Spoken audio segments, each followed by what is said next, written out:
Oh, the 400's down for the count. Let me show you what's going on.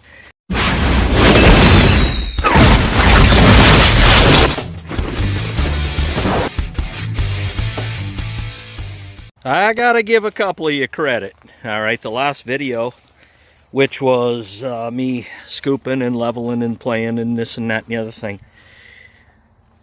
said it was a little rattly. The Farmall 400 was a little rattly at the end there, and it indeed is. It indeed is a little rattly. And I've pretty much concluded I got a water pump that's going bad. And I mean, it's black or white. It's either bad or it's good.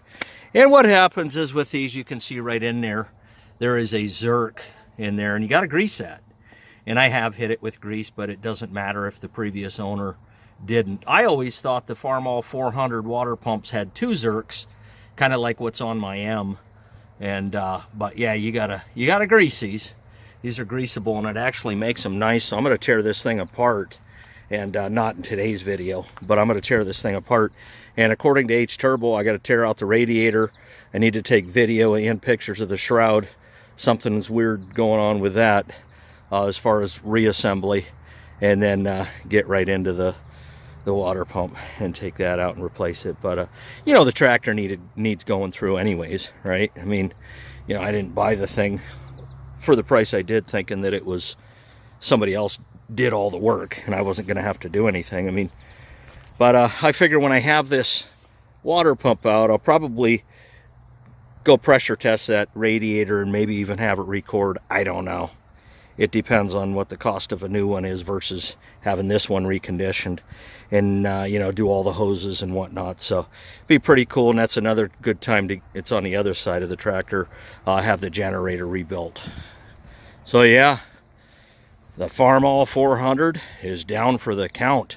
And let me show you what else is down for the count.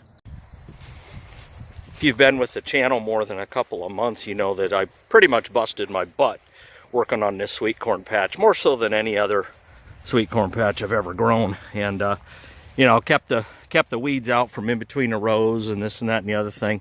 And I thought, man, you know, I got 12 rows of sweet corn here. I'm probably going to have anywhere from 300 to 400 ears, because it was a good crop coming in. And then I come out to pick it the other day, and there you go.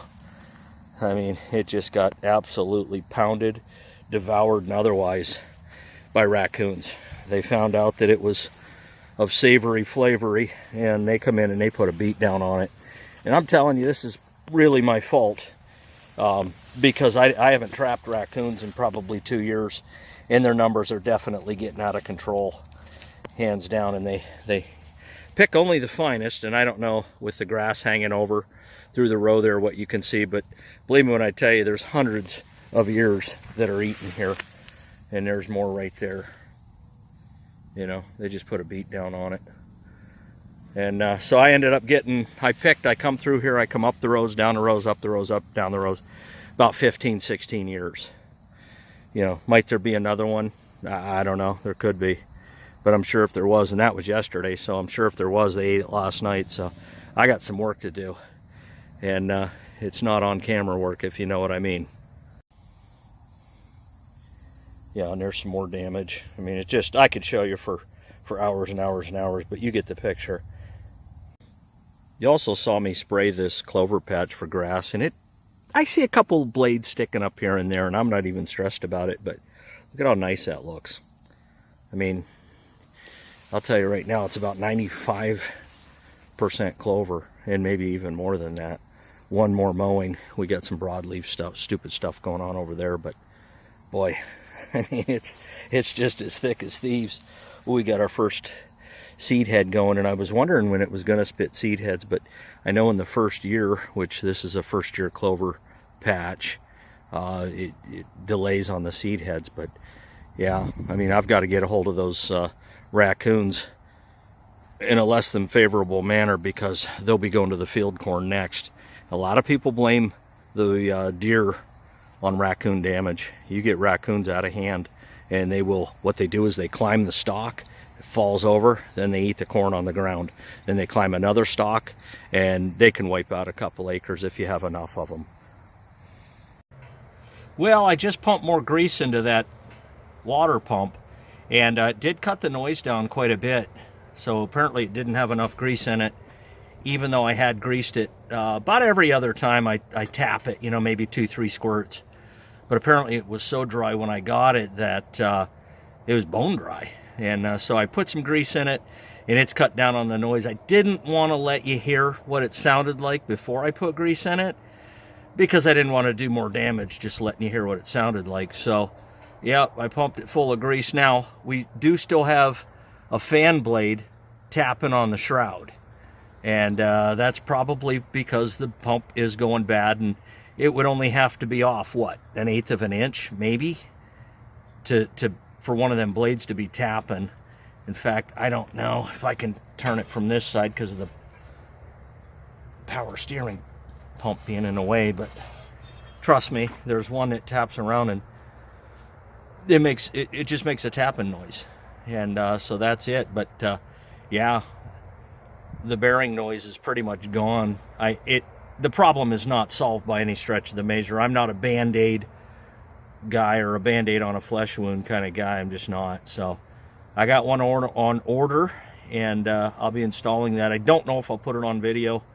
I'll probably put it in like parts, you know, because I don't know if on YouTube there is there's all kinds of Super M and Farmall M installations of water pumps, but if I'm listening to H Turbo correctly, this is a different installation. So, and I don't think there's any on YouTube. I'll be looking tonight, but we'll see. Man, you can see the bugs that just cling to that sediment bowl, and I did order a whole new sediment bowl assembly in and of itself. So that's coming. That's on the way. This tractor before winter is just going to get some love. It's going to get some, you know, coolant love. I'm going to put, like I say, new hoses, new sediment bowl assembly. The tractor runs flawless. It just purrs like a kitten, and